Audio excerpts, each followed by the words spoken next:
नमस्कार दोस्तों, आप सभी का एक बार फिर से मेरे चैनल में स्वागत है। आप सभी का अभिनंदन है। दोस्तों, आज का जो टॉपिक है वो है कॉन्डिलोमा एक्यूमिनेटम। कॉन्डिलोमा एक्यूमिनेटम एक मेडिकल टर्म है।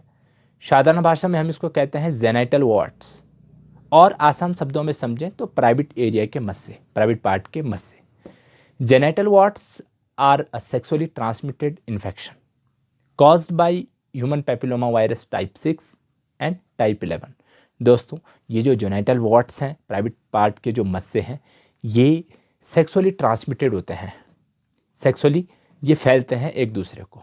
जो वायरस इसके लिए रिस्पॉन्सिबल है वो है ह्यूमन पैपिलोमा वायरस टाइप 6 और ह्यूमन पैपिलोमा वायरस टाइप 11। ये दो वायरस होते हैं जो इन मस्सों के लिए जिम्मेदार होते हैं, जिनकी वजह से ये मस्से फैलते हैं। दोस्तों, ये जो मस्से हैं ये direct skin to skin contact के माध्यम से फैलते हैं ड्यूरिंग इंटरकोर्स।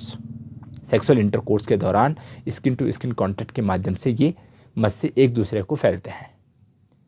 कुछ अलग टाइप के human papilloma virus cervical cancer female में कॉज करते हैं, एनाल कैंसर मेल फीमेल दोनों में किसी में भी ये कॉज करते हैं।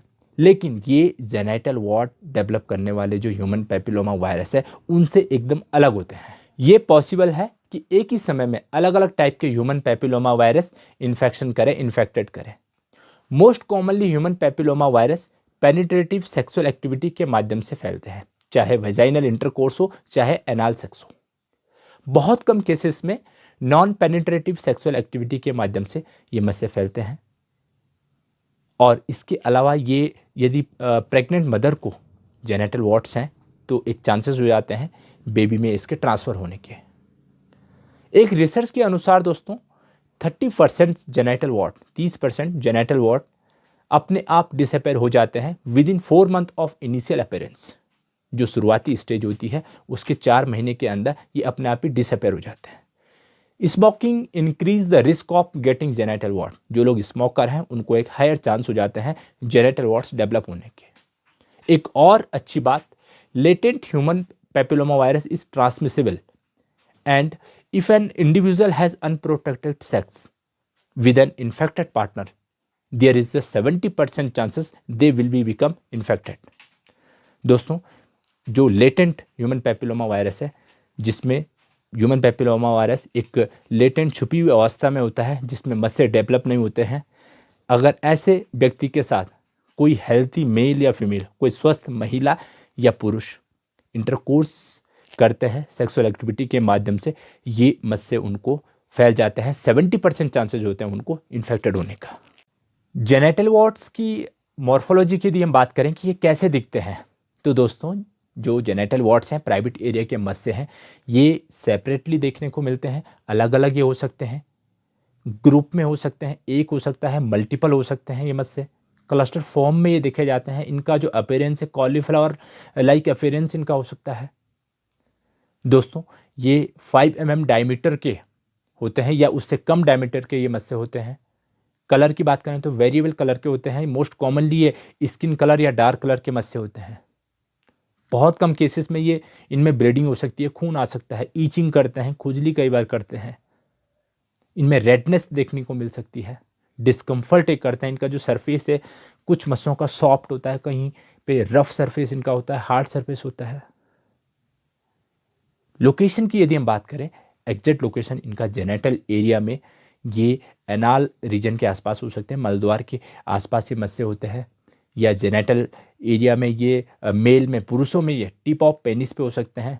जो पेनिस है उसके अगले भाग पे हो सकते हैं, पेनिस पे कहीं पे भी हो सकते हैं, या स्क्रॉटम में हो सकते हैं मस्से, उसके आसपास देखने को मिल सकते हैं। फीमेल में, महिलाओं में ये वेजाइना में ये मस्से होते हैं, या लेबिया मेजोरा में ये मस्से हो सकते हैं। यहाँ तक कि ये इंटरनल सरफेस ऑफ वेजाइना या एनस में ये भी मस्से देखे जाते हैं।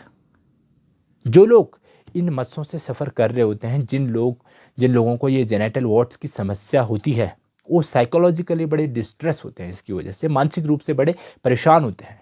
दोस्तों, अब बात करें जेनेटल वॉर्ट्स की होम्योपैथिक मेडिसिन के बारे में।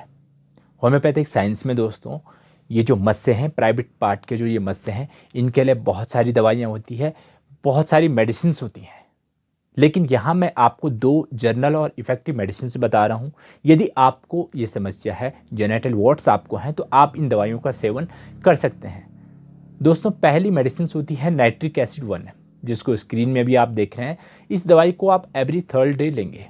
हर 3 दिन में एक बार इस दवाई का सेवन करेंगे, सिंगल डोज आप लेंगे। दूसरी मेडिसिन दोस्तों, इसके साथ साथ ही स्टेफिस एग्रिया 30, इस दवाई को भी आप स्क्रीन में देख रहे हैं। इस दवाई को सुबह दोपहर शाम 3 बार डेली रिपीट करेंगे।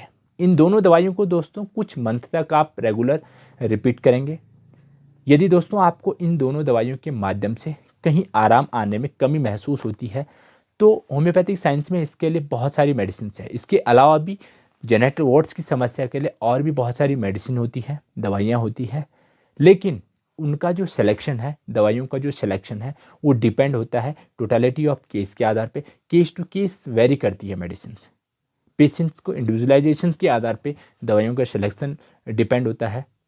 फॉर एग्जांपल दोस्तों, हमें देखना होता है कि मस्से जो हैं ये कब से हैं, कितने पुराने मस्से हैं, किस तरीके की हैं, ग्रोथ कैसी है, कॉलीफ्लावर लाइक ग्रोथ है, हार्ड हैं, सॉफ्ट हैं, मल्टीपल हैं, इनकी एग्जैक्ट लोकेशन क्या है, वेजाइना में है या लेबिया मेजोरा में है, या मेल में पेनिस में है, टिप ऑफ पेनिस में है, स्क्रॉटम में है, कहाँ पे इनकी एग्जैक्ट लोकेशन है, क्या इनमें ईचिंग रहती है, नॉन ईचिंग है, रेडनेस रहती है, ब्लीडिंग होती है, नॉन ब्लीडिंग है। इस तरीके से केस को डिफरेंशिएट करना होता है और उसके आधार पे ही दवाई का सिलेक्शन होता है।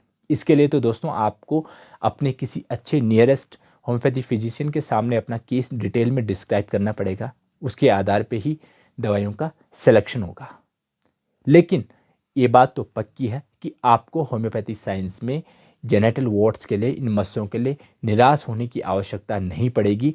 आप होम्योपैथी साइंस में बिलीव करके अपना ट्रीटमेंट करवाएं और आपको बहुत अच्छे रिजल्ट देखने को मिलेंगे। आप प्रॉपर ठीक हो जाएंगे, क्योर हो जाएंगे। प्रॉपर इलाज के लिए यदि आप मुझसे कंसल्ट करना चाहते हैं या कंसल्टेशन चाहते हैं, तो दोस्तों दी गई मेल के माध्यम से आप मुझसे कांटेक्ट कर सकते हैं, या वीडियो के नीचे कमेंट बॉक्स में अपना कमेंट करके आप हमसे कांटेक्ट कर सकते हैं। अपना अपॉइंटमेंट बुक करा के आप ऑनलाइन कंसल्टेशन ले सकते हैं, आप ट्रीटमेंट ले सकते हैं, आप मेडिसिन प्रिस्क्राइब करवा सकते हैं। दोस्तों, यदि आपको इस वीडियो में दी गई जानकारी यदि आपको फ़ायदेमंद लग रही है, तो आप मेरे चैनल को सब्सक्राइब करें। कृपया मेरी वीडियो को लाइक करें, शेयर करें, कमेंट करें। Thank you, thanks a lot.